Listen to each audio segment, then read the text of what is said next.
Hello students, welcome back to my YouTube channel smart study science classes. आज के इस video में हम देखने वाले हैं क्लास 9 साइंस का अध्याय गुरुत्वाकर्षण। इससे पहले यदि आप मेरे चैनल पर नए हैं तो चैनल को सब्सक्राइब करें और वीडियो को ज़्यादा से ज़्यादा शेयर करें और वीडियो पर एक लाइक ज़रूर करें। चलिए तो वीडियो को स्टार्ट करते हैं। जैसे सबसे पहला टॉपिक आता है हमारा गुरुत्वाकर्षण। क्या आता है? गुरुत्वाकर्षण। यानी गुरुत्वाकर्षण होता क्या है? तो न्यूटन एक साइंटिस्ट थे। कौन थे? न्यूटन एक साइंटिस्ट थे। इन्होंने बताया कि केवल पृथ्वी ही सेब और चंद्रमा को आकर्षित नहीं करती। न्यूटन ने कहा था कि केवल पृथ्वी ही सेब और चंद्रमा को आकर्षित नहीं करती, बल्कि विश्व के सभी पिंड एक दूसरे को आकर्षित करते हैं। वस्तुओं के बीच लगने वाला यह आकर्षण बल गुरुत्वाकर्षण बल कहलाता है। यानी न्यूटन ने बताया था कि जो पृथ्वी है वही चंद्रमा और सेब को अपनी ओर आकर्षित नहीं करती। विश्व में जितने भी पिंड उपस्थित हैं, जितनी भी वस्तुएं उपस्थित हैं, वे एक दूसरे को आकर्षित करती हैं। तो वस्तुओं के बीच जो बल लगता है बीच में आकर्षण करने में, उस बल को क्या बोलते हैं? गुरुत्वाकर्षण बल। ठीक है। अगर बात करें हम गुरुत्वाकर्षण का सार्वत्रिक नियम, और ये क्या होता है गुरुत्वाकर्षण का सार्वत्रिक नियम? तो इस नियम के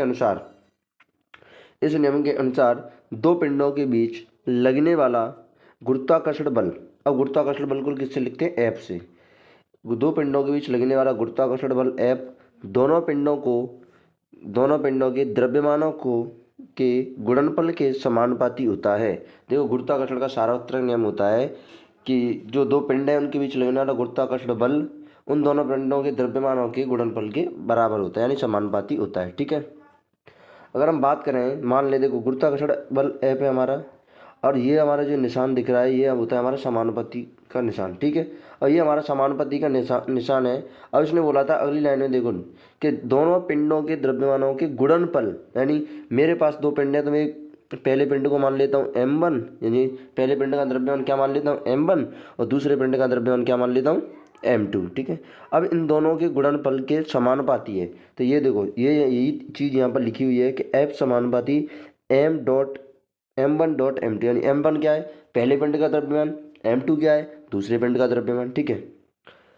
तो तथा दोनों पिंडों के बीच, ये तो होगी पहली कहानी। दूसरी कहानी क्या है? दोनों पिंडों के बीच लगने वाला गुरुत्वाकर्षण बल उनके बीच की दूरी के वर्ग के व्युत्क्रमानुपाती होता है। अब देखो, मान लो कि मेरे पास ये दोनों पिंड हैं, जैसे कि आप देख सकते हैं यहाँ पर, ये पहला पिंड ए है मेरे पास, दूसरा पिंड बी है। अब पहले पिंड का द्रव्यमान मैंने अभी बताया था क्या है? m1, तो दूसरे पिंड का द्रव्यमान m2। अब ये क्या है जो, अब देखो क्या बोला है कि इनके बीच में जो दूरी है, अब इन दोनों के बीच की दूरी क्या है? मैंने मान रही है d। आप r भी मान सकते हो और d भी मान सकते हो। तो इसने बोला है कि जो आपका गुरुत्वाकर्षण बल है उसका द्रव्यमान है वो क्या होगा?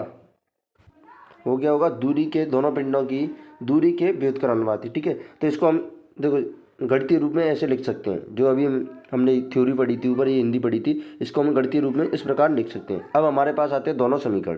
क्या लिखा? एफ समानुपाती 1/d²। क्या बोला था? दूरी के वर्ग के व्युत्क्रमानुपाती। तो दूरी क्या थी? d, उसके वर्ग के व्युत्क्रमानुपाती। ठीक है।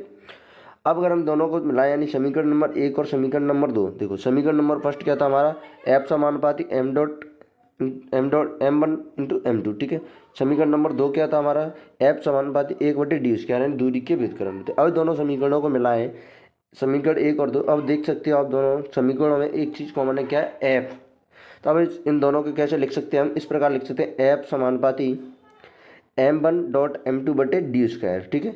अब इस प्रकार लिखा हमने। अब इस जो समानुपाती का चिन्ह है, निशान है, उसको हटाएंगे तो हमारे पास एक समानुपाती नियतांक आता है। क्या आता है? समानुपाती नियतांक। अब देखो, यहाँ से हमने समानुपाती चिन्ह हटाया और हमें समानुपाती नियतांक क्या मिला? Capital G. क्या मिला? कैपिटल जी, समानुपाती नियतांक मिला। तो अगर हम गुरुत्वाकर्षण बल के सूत्र की बात करें तो गुरुत्वाकर्षण बल का सूत्र क्या मिल गया हमें? F बराबर जी m1m2/d²। ठीक है। अब बात करें हम F क्या है, तो F है हमारा गुरुत्वाकर्षण बल, G क्या है? कैपिटल जी आपका गुरुत्वीय नियतांक। क्या है? गुरुत्वीय नियतांक। ठीक है। m1 और m2 के वस्तुओं के द्रव्यमान, पहली वस्तु का द्रव्यमान m1 और दूसरी वस्तु का द्रव्यमान m2। ठीक है। अगर बात करें हम कैपिटल जी के मान की, यानी जो जी है उसका मान क्या होता है? जी यानी गुरुत्वीय नियतांक, उसका मान कितना होता है? तो इस मान को आपको याद रखना पड़ेगा, जब बोलते हैं हम गुरुत्वीय नियतांक, जिसका मान होता है 6.673 × 10⁻⁻11 newton metre square upon KG square. ठीक है, इसको हम या तो इस प्रकार लिखो आप या इस प्रकार लिखो, दोनों तरीके से लिख सकते हैं, दोनों तरीके सही हैं।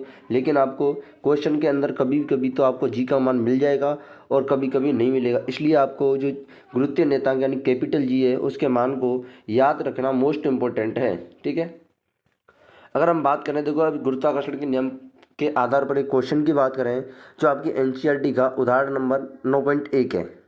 और क्वेश्चन में क्या बोला गया है, क्वेश्चन में बोला है पृथ्वी का द्रव्यमान 6 × 10⁻24 kg है तथा चंद्रमा का द्रव्यमान 7.4 × 10⁻22 kg। देखो दो वस्तु हो गई अब मेरे पास, अभी हमने गुरुत्वाकर्षण के नियम में पढ़ा था कि गुरुत्वाकर्षण में दो वस्तुएं होती हैं, और दो वस्तु होगी मेरे पास या दो पिंड हो गए, एक तो पृथ्वी हो गई, दूसरा कौन सा हो गया, चंद्रमा हो गया। ठीक है, यदि पृथ्वी तथा चंद्रमा के बीच की दूरी कितनी है, 3.84 × 10⁻5 किलोमीटर, कितनी है, 10⁻5 किलोमीटर। ठीक है, तो पृथ्वी द्वारा चंद्रमा पर लगाए गए बल का परिकलन कीजिए। और एनसीईआरटी के अंदर और आपको जी का मान दिया है 6.7 × 10⁻11 newton metre square KG inverse square. ठीक है, ये आपको जी का मान दिया हुआ है। तो आप क्वेश्चन के हिसाब से देख सकते हैं। देखो आपको करना क्या है कि क्वेश्चन के अंतर्गत जो आपको चीज़ें दी गई हैं वो लिखनी है पहले, जिससे कि आपको पता लगे कि इसमें पूछ क्या रहा है। ठीक है, तो अब क्या पूछ रहा है, बल पूछ रहा है, नहीं गुरुत्वाकर्षण बल का मान पूछ रहा है। और आपको पता है कि गुरुत्वाकर्षण बल को हम किससे लिखते हैं, एफ से। तो दिया क्या है आपको, सबसे पहले अगर मैं पृथ्वी को पहली वस्तु मानूं तो m1 का मान कितना हो जाएगा, जितना पृथ्वी का द्रव्यमान है, कितना है, 6 × 10⁻24 kg। दूसरा, अगर मैं चंद्रमा को दूसरी वस्तु मानूं तो m2 का मान कितना हो जाएगा, 7.4 × 10⁻22 kg। और दूरी कितनी दी हुई है, दोनों के बीच की दूरी आपकी 3.84 × 10⁻5 किलोमीटर। ठीक है, अब इसको देखो, जो किलोमीटर में दूरी दे रखी है आपको उसको सबसे पहले तो किस में चेंज करना है, मीटर में। किस में चेंज करना है, तो देखो अब किलोमीटर से आप मीटर में चेंज करोगे तो कितने का गुणा करोगे, 1000 का। 1000 का मतलब 10⁻3। अब आपको पता है कि देखो 10⁻5 और 10⁻3, अब आपने पढ़ा होगा मैथ के अंदर कि जिन दो संख्याओं के आधार समान होते हैं उनकी घातें जुड़ जाती हैं। देखो दोनों का आधार कितना है, 10 और 10, तो घातें जुड़ जाएंगी, कितनी हो जाएंगी, 5 और 3 8। तो जो दूरी है दोनों के बीच की वो मीटर में कितनी हो जाएगी, 3.84 × 10⁸ मीटर। ठीक है, अब क्वेश्चन में आपको जब क्वेश्चन आप सॉल्व करोगे तो यही लिखना है, ना कि 3.84 10⁻5 मीटर में आंसर लिखना है, यही वाला। ठीक है, और जी का मान कितना दिया आपको, जी का मान दिया है 6.7 × 10⁻11 newton into metre square KG inverse square. ठीक है, अब पूछा क्या जा रहा है, आपको पूछा क्या जा रहा है, एफ यानी गुरुत्वाकर्षण बल का मान पूछा जा रहा है। अब गुरुत्वाकर्षण बल का मान सबसे पहले आपको फॉर्मूला याद होना चाहिए। अभी ऊपर बताया था मैंने, फॉर्मूला क्या है, एफ बराबर जी m1 × m2 upon D square. अब आपको क्या करना है, जितने भी मान दे रखे हैं आपको इस क्वेश्चन के अंतर्गत, जितने भी मान दे रखे हैं वो रखने हैं और गुणा करना है, आंसर आ जाएगा। गुणा भाग करेंगे आंसर आ जाएगा। देखो जी का मान कितना होता है, 6.7 × 10⁻11 newton into metre KG inverse. ठीक है, अब m1 का मान कितना है, तो m1 का मान यानी पृथ्वी का मान कितना था, पृथ्वी का द्रव्यमान कितना था, 6 × 10⁻24 kg। दूसरा m2 ये इंटू है। ठीक है, यहाँ इधर जगह नहीं थी तो यहाँ लिख दिया 7.4 × 10⁻22 kg।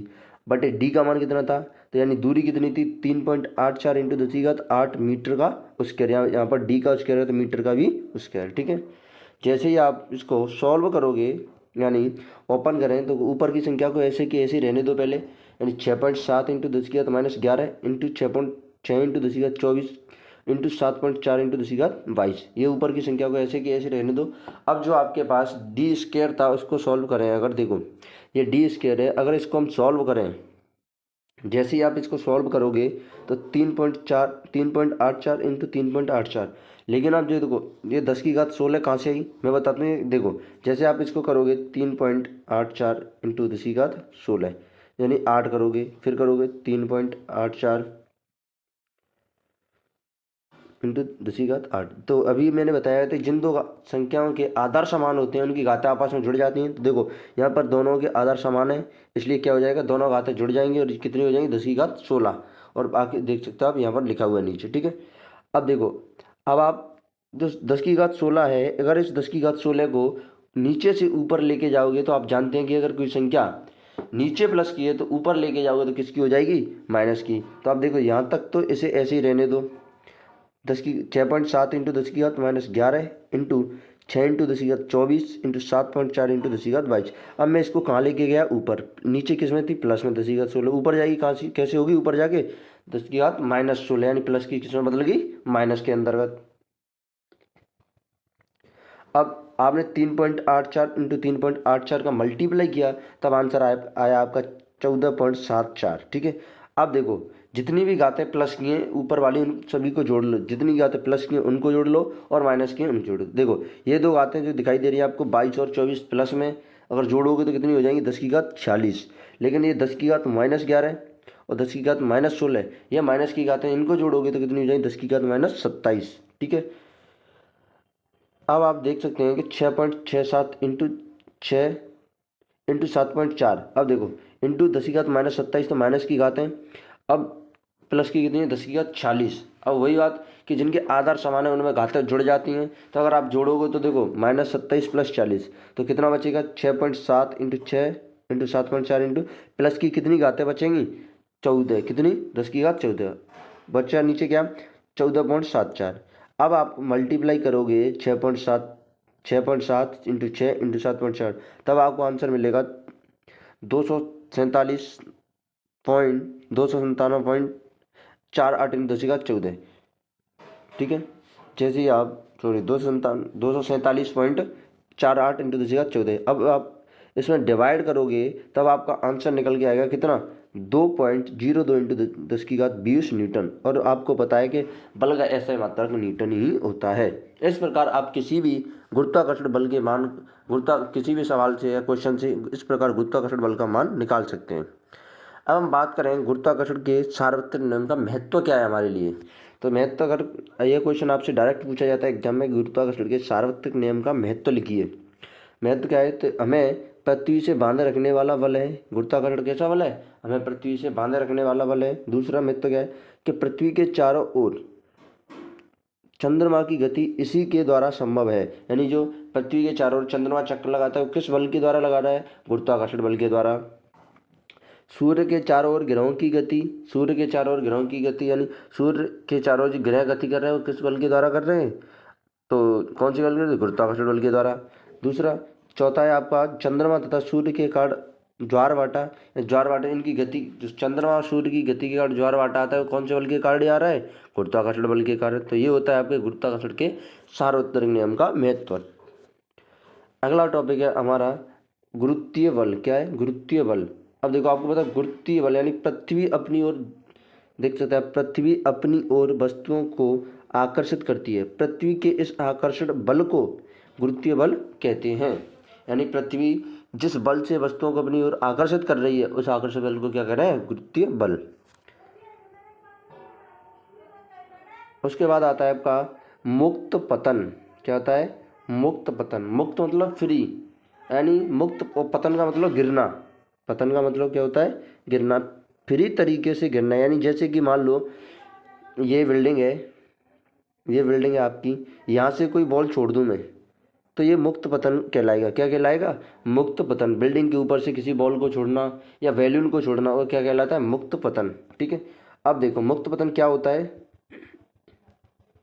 तो अगर मुक्त पतन में हम बात करें तो गति के द्वितीय नियम से, क्या बात कर रहे हैं हम, मुक्त पतन में गति के द्वितीय नियम से। अब गति के द्वितीय नियम क्या होता है, तो आपको पता है कि गति के द्वितीय नियम से हमारा आंसर निकल के आता है F = ma। अब लेकिन मुक्त पतन हो रहा है यानी थोड़ा नीचे की ओर लग रहा है, तो एक ही जगह क्या लिख देंगे हम, जी। क्या लिख देंगे, जी। तो F बराबर सूत्र क्या बन जाएगा, mg। अब जी, ये देखो अभी मैंने ऊपर बताया था आपको कैपिटल जी, वो तो आपका गुरुत्वीय नियतांक था, लेकिन ये यहाँ पर जो स्मॉल जी है वो क्या है, देखो F तो क्या है, गुरुत्वीय बल, लेकिन जो स्मॉल जी है वो क्या है आपकी, गुरुत्वीय त्वरण। क्या है, गुरुत्वीय त्वरण। तो आप देखो सूत्र क्या बनेगा आपका, F बराबर G(m1 × m2/d²). अब हमको पता है F बराबर क्या देखा हमने ऊपर भी, mg। तो F बराबर क्या लिख दिया मैंने, F की जगह क्या लिख सकता हूँ मैं, mg। अब बचा क्या, तो G(m1 × m2/d²). अब देखो अगर मैं दोनों वस्तुओं का द्रव्यमान सेम मान लूँ, यानी m1 और m2 दोनों का द्रव्यमान m है, तो ये क्या हो जाएगा, Gm × m/d²। अब mg बराबर देखो m इंटू एम करोगे तो क्या हो जाएगा एम स्क्वायर, ठीक है। तो ये क्या निकल के आ रहा है पास, देखो एम स्क्वायर और एम स्क्वायर और एम ये कैंसिल हो जाएगा आपका, तो बचेगा क्या, जी बराबर, क्या बचेगा लास्ट में, जी बराबर, ये तो बच रहा है जी बराबर जी एम बटे डी स्क्वायर, या तो आप देखो डी लिखो या आप आर लिखो दूरी। तो आपका लास्ट में क्या बच रहा है, गुरुत्वीय त्वरण क्या बच रहा है आपका, जी बराबर कैपिटल जी यानी स्मॉल जी बराबर कैपिटल जी इंटू एम बट्टे डी स्क्वायर। डी क्या है यहाँ पर, देखो कैपिटल जी क्या है गुरुत्वीय नियतांक, स्मॉल जी क्या है आपकी गुरुत्वीय त्वरण, एम क्या है वस्तु का द्रव्यमान, डी क्या है दूरी। यदि वस्तु पृथ्वी की सतह पर रखी है, अब देखो अब क्या कहा जा रहा है आपको, यदि कोई वस्तु है वो जो पृथ्वी के जस्ट सतह पर रखी है, मान लो कि ये है आपकी, मान लो कि ये कोई पृथ्वी पृथ्वी आपकी और इसी पर कोई वस्तु यहाँ पर रखी हुई है, तो आप देखो गोल पृथ्वी को हम गोलाकार मानते हैं, तो जो दूरी है उसको क्या मान लेंगे हम आर, क्या मान लेंगे पृथ्वी की त्रिज्या के बराबर। तो क्या हो जाएगा देखो डी बराबर आर, तो स्मॉल जी बराबर कैपिटल जी इंटू एम बटे आर टू नहीं क्या हो जाएगा आर स्क्वायर, क्या हो जाएगा आर स्क्वायर। तो अगर आर क्या हो जाएगी यहाँ पर पृथ्वी की त्रिज्या, कोई वस्तु पृथ्वी की सतह पर रखी है तो हम दूरी को क्या मान लेंगे, जो आपकी पृथ्वी की त्रिज्या उसके बराबर ही, ठीक है।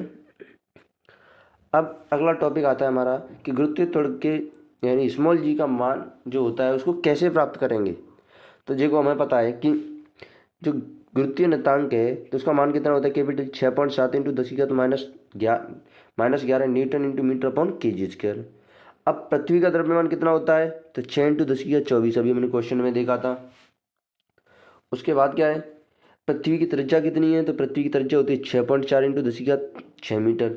अब इन सभी मानों को आप इस फॉर्मूले में रखोगे, जो फॉर्मूला आपको दिया हुआ है इस फॉर्मूले में रखोगे क्या, इस स्मॉल जी बराबर capital G into M upon R square. तो देखो 6.7 इंटू 10 की घात -11 इंटू, अब एम का मान कितना है, पृथ्वी का द्रव्यमान कितना है 6 इंटू 10 की घात 24 बटे, अब आर का स्क्वायर है तो जो आर का मान है उसका भी स्क्वायर होगा 6.4 इंटू 10 की घात 6 उसका होल स्क्वायर। अब इनको देखो अब ओपन करोगे तो ये देखो जैसे मैंने अभी बताया था ऊपर कि 10 की घात 8 हुई थी ना, यानी 6.4 इंटू 6.4 इंटू 10 की घात 6 और इंटू 6.4 इंटू 10 की घात 6, दो बार करोगे गुणा, स्क्वायर का मतलब होगा क्या होता है दो बार गुणा करना। तो यह दोनों की जो आधार समान है तो घातें क्या हो जाएंगी, जुड़ जाएंगी। तो इसलिए मैंने यहाँ पर क्या लिख दिया 6.4 का स्क्वायर इंटू 10 की घात 12, ठीक है।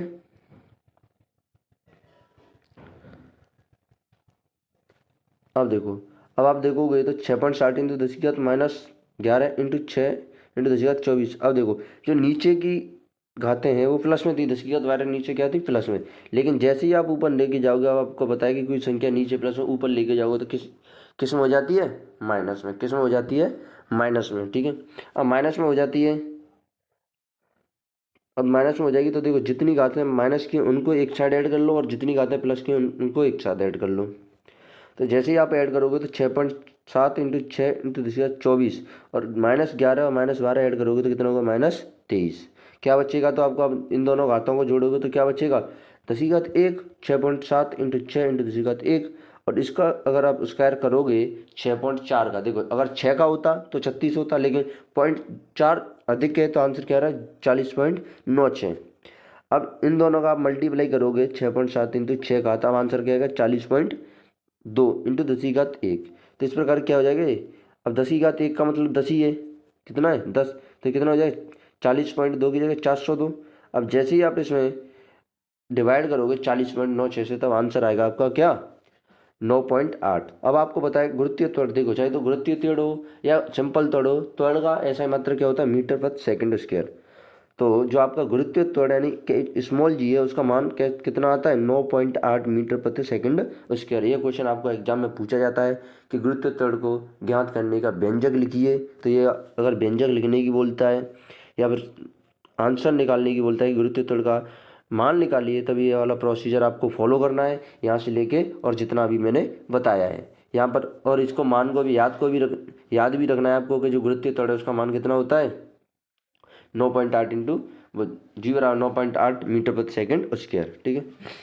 पृथ्वी की त्रिज्या ध्रुवों से विषुवत वृत्त की ओर जाने पर बढ़ती है। देखो जैसे ही आप विषुवत रेखा की ओर जाओगे तो पृथ्वी की त्रिज्या बढ़ती है, इसलिए जी का मान ध्रुवों पर विषुवत रेखा की अपेक्षा अधिक होता है। अब देखो, और जैसे ही आप कह रहे हो कि जो जी का मान है, अब ध्रुवों विषुवत की अपेक्षा जी का मान ध्रुवों पर अधिक क्यों है? देखो, हमने पढ़ा है कि जी का फॉर्मूला क्या है, जी बराबर GM/D², यही तो है, या R² मान लो, पृथ्वी की सतह पर कोई वस्तु, तो R² मान लो। अब देखो, जैसे जैसे आप ये देखो, जी स्मॉल जी और आर के अंदर संबंध क्या है, स्मॉल जी और आर एक दूसरे के व्युत्क्रमानुपाती हैं। व्युत्क्रमानुपाती का मतलब होता है, सिंपल मतलब है उल्टा, मतलब जी बढ़ेगी तो आर क्या हो जाएगा, कम, अगर आर बढ़ेगा तो जी क्या हो जाएगा, कम। इस चीज़ का विशेष ध्यान रखना है। अब तो आप ये क्या कह रहे हैं, देखो जैसे जैसे विषुवत रेखा की ओर जाओगे तो कि त्रिज्या क्या होती है, बढ़ती है, यानी त्रिज्या बढ़ रही है विषुवत रेखा की ओर, यानी आर बढ़ रहा है तो जी क्या हो जाएगा आपका, कम। और अगर ध्रुवों पर हो तो आर क्या हो रहा है, कम, तो जी क्या हो जाएगा, ज़्यादा। यही बोला गया आपको। देखो, पृथ्वी की त्रिज्या ध्रुवों से विषुवत वृत्त की ओर जाने पर बढ़ती है, इसलिए जी का मान ध्रुवों पर विषुवत वृत्त की अपेक्षा अधिक होता है। यानी ध्रुवों पर जो स्मॉल जी का मान है वो अधिक होता है और विषुवत रेखा पर कम होता है। पृथ्वी के गुरुत्वीय बल के प्रभाव में वस्तुओं की गति। अब अगला टॉपिक है हमारा, पृथ्वी के गुरुत्वीय बल के प्रभाव में वस्तुओं की गति। अब देखो, जैसे आपने गति वाले चैप्टर में 3 समीकरण पढ़े होंगे, v बराबर u प्लस ए टी पहला समीकरण था, दूसरा था s बराबर U T plus 1/2 A T square, तीसरा था v² बराबर u² प्लस 2as। कुछ नहीं करना है आपको, जो समीकरण आपने चैप्टर नंबर 7 में गति वाले चैप्टर में पढ़े थे, उस समीकरण उन समीकरणों में ए की जगह आपको स्मॉल जी लिख देना है।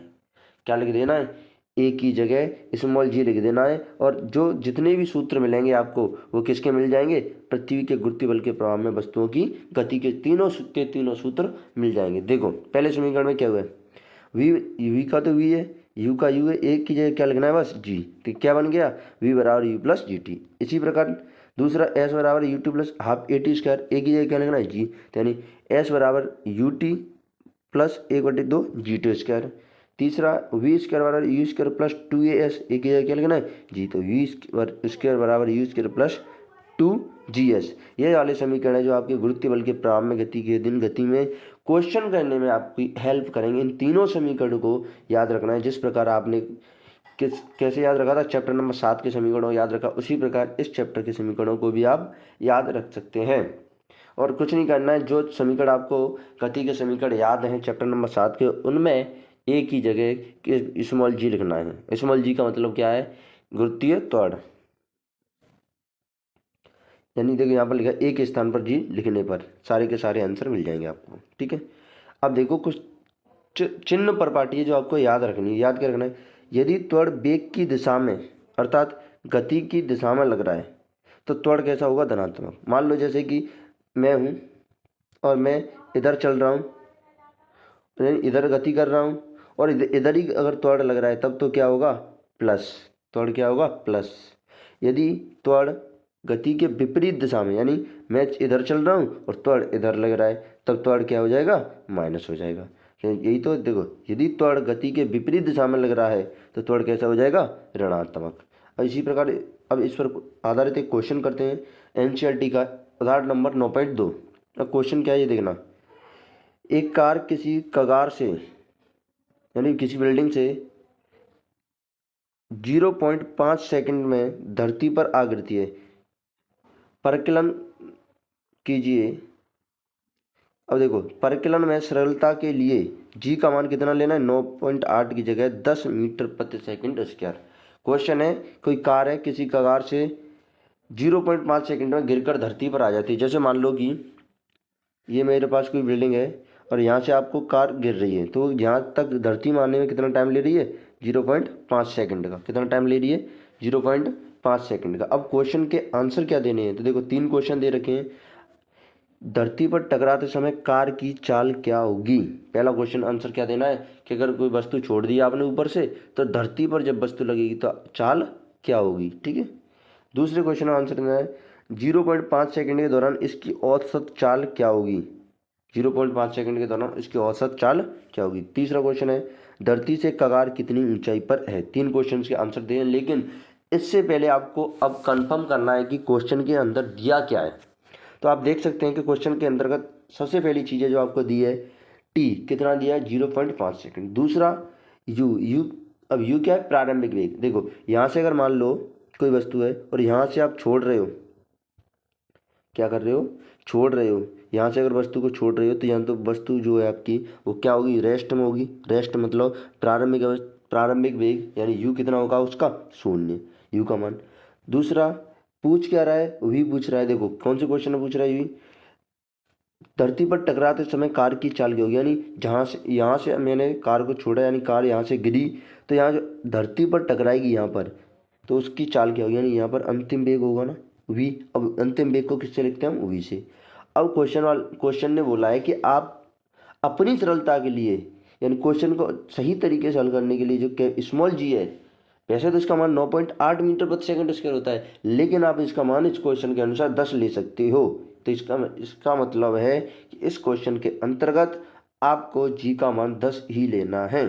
ठीक है, अब जी का मान प्लस लेना है या माइनस लेना है। तो देखो त्वरण आप कार भी इधर ही गति कर रही है और त्वरण भी इधर ही लग रहा है, तो कैसा लेना है प्लस। ठीक है, तो सूत्र भी मैंने बताया था। देखो अब आप देख सकते हो अगर आपको अंतिम वेग निकालना है तो आपके पास दो सूत्र हैं। या तो आप फर्स्ट वाला लगाओ, देखो यहाँ पर या तो आप फर्स्ट वाला लगाओ अभी और या फिर ये वाला लगाओ। ठीक है, तो अब अगर हम देखते हैं तो फर्स्ट वाला हमारे लिए बेनिफिशियल रहेगा, इसके लिए मैं फर्स्ट वाला समीकरण यूज कर रहा हूँ। तो देखो v बराबर यू प्लस जी टी सूत्र लिखा मैंने और v बराबर यू प्लस जी टी सूत्र लिखा। तो v का मान तो मेरे को निकालना है, लेकिन u का मान कितना दिया हुआ है 0 और g का मान कितना है 10 और t का मान 0.5 यानी 0.5 का मतलब आधा, कितना आधा।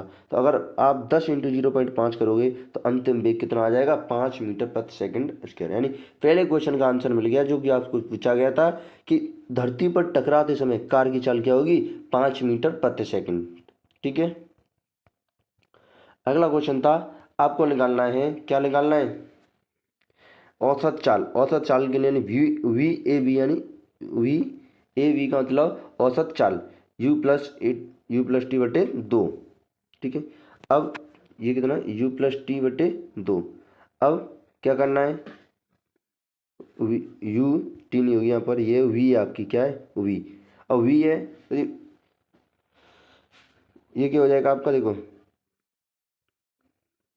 0, u का मान कितना है 0, v का मान कितना है 5। अब 0 प्लस 5 करोगे आप तो कितना हो जाएगा 5 बटे 2। तो 2 से डिवाइड करोगे अगर 5 को तो आंसर कितना आ जाएगा आपका 2.5 मीटर प्रति सेकंड। यानी जो आपकी कार थी उसकी औसत चाल कितनी आ गई 2.5 मीटर प्रति सेकंड। तीसरा क्वेश्चन में क्या पूछा गया था आपको, तीसरे क्वेश्चन में पूछा गया था ऊंचाई। ऊंचाई मतलब एस यानी दूरी, एस का मतलब क्या है दूरी। तो देखो तीसरा समीकरण लगाओगे एस बराबर U T plus 1/2 G T square. अब देखो एस का मान निकालना है, यू का मान कितना है 0, टी का मान कितना है 0.5 प्लस 1/2 जी का मान कितना है 10 इंटू टी का मान कितना है 0.5 का स्क्वायर। टी का स्क्वायर है तो 0.5 का स्क्वायर। अब 0 का गुणा अगर किसी संख्या में करते हो आप तो आंसर क्या आता है 0। ठीक है, प्लस अब 1/2 इंटू 10, अब 2 से डिवाइड करोगे 10 को तो कितनी बार 5 बार। अब 0.5 का वर्ग करोगे तो कितना 0.25। अब 0.25 तो ये 0.25 और 5 ये था आपका कितना आ गया 0.25 इंटू 5 करोगे तो कितना है 12.5 मीटर। यानी जो बिल्डिंग की ऊंचाई है यानी जहाँ से कार गिरी थी वो कितनी ऊंची थी 12.5 मीटर। कितनी थी 12.5 मीटर। ठीक है, अगला क्वेश्चन है आपका। अगला क्वेश्चन क्या है कि एक वस्तु को ऊर्ध्वाधर दिशा में ऊपर की ओर फेंका जाता है। क्या करें कोई वस्तु है ऊपर की ओर उसे फेंका जा रहा है और ये 10 मीटर की ऊंचाई तक पहुंच पाती है। परिकलन कीजिए, कोई वस्तु है जैसे कि मान लो यहाँ से फेंक रहे हो आप किसी वस्तु को और यहाँ तक पहुँच पा रही है। ठीक है, ये कोई वस्तु है यहाँ से फेंक रहे हो इसको और यहाँ तक पहुँच रही है, लेकिन इसकी जो ऊंचाई है वो कितनी है 10 मीटर। कितनी है 10 मीटर। ठीक है, अब परिकलन ज्ञात क्या करना है वस्तु कितने वेग से ऊपर फेंकी गई। अब ये बताओ आप वस्तु को फेंकोगे तो उसका प्रारंभिक वेग से ही तो जाएगी वस्तु, तो इसका पूछ रहा है प्रारंभिक वेग। दूसरे क्वेश्चन में वस्तु द्वारा उच्चतम बिंदु तक पहुंचने में लिया गया समय और जो 10 मीटर तक दूरी तक पहुंची उसमें समय कितना लगा वस्तु को। ठीक है, ये पूछ रहा है आपको। तो v कितना है, अंतिम वेग 0। जैसे कि उसी वस्तु को ऊपर फेंकोगे आप तो देखोगे कि किसी बिंदु पर जाकर, अब यहाँ पर कितने बिंदु तक गई है, 10 मीटर, तो 10 मीटर के बिंदु तक जाकर वस्तु का जो वेग है वो शून्य हो जाएगा। यानी प्रारंभिक वेग तो कुछ ना कुछ होगा, लेकिन अंतिम वेग क्या हो गया, 0। कितना हो गया, 0। ठीक है, तो v का मान 0। अब s यानी ऊंचाई कितनी है, 10 मीटर, वस्तु कितनी ऊंचाई तक गई, 10 मीटर तक। तो पूछ क्या रहा है, u, क्या पूछ रहा है, u। अब देखो g बराबर -9.8 क्यों लिखा हुआ है यहाँ पर, g बराबर -9.8 क्यों लिखा हुआ है। आपको पता है कि जो गुरुत्वाकर्षण बल है नीचे की ओर लगता है, ठीक है, जो गुरुत्वीय तड़ है वो किधर लग रहा है, नीचे की ओर, जबकि वस्तु गति किधर कर रही है, ऊपर की ओर, इसलिए जो जी का मान है वो क्या लिखा हुआ है, माइनस में। और दूसरा क्वेश्चन आपसे पूछ रहा है कितना समय लगाए थे टीवी निकालना है आपको, ये इस क्वेश्चन की कंडीशन। चलिए तो क्वेश्चन को सॉल्व करते हैं, क्वेश्चन को सॉल्व करते हैं, तब देखते हैं हम कि v² बराबर e² प्लस 2gs। मैंने लगा दिया दूसरा समीकरण, समझा, दूसरा, ठीक है।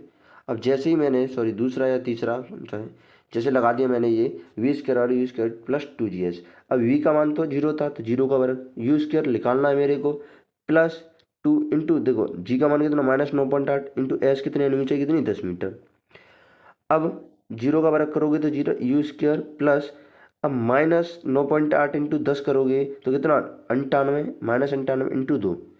अब आपको पता है कि -98 इंटू 2 करोगे तो माइनस, देखो यहाँ पर माइनस इंटू प्लस करोगे तो कितना हो जाएगा, माइनस आएगा, कितना आएगा, माइनस। तो 98 इंटू 2 करोगे तो कितना आ जाएगा, -196। अब मान लो मेरे को u का मान निकालना है, तो मैं इस संख्या को, माइनस की संख्या को बराबर के इस साइड लेके आ रहा हूँ, तो ये कितना हो जाए, 196 प्लस 0 यानी 196। तो u का मान निकालने के लिए मैं क्या करूँगा, दोनों साइड बरक करूँगा, और दोनों साइड बरक करूँगा तो 196 रूट आएगा, और u, तो 196 कितने का रूट होता है, 14 का। तो u का मान कितना आ गया, 14 मीटर प्रति सेकंड। कितना आ गया, 14 मीटर प्रति सेकंड। यानी जो प्रारंभिक वेग था वस्तु को फेंकने का वो कितना था, 14 मीटर प्रति सेकंड। ठीक है, अगला क्वेश्चन इसी में पूछ रहा था आपको कि जो आपका समय है वो कितना है। तो समय निकालने के लिए मैंने यूज किया पहला समीकरण, v बराबर u प्लस जी टी।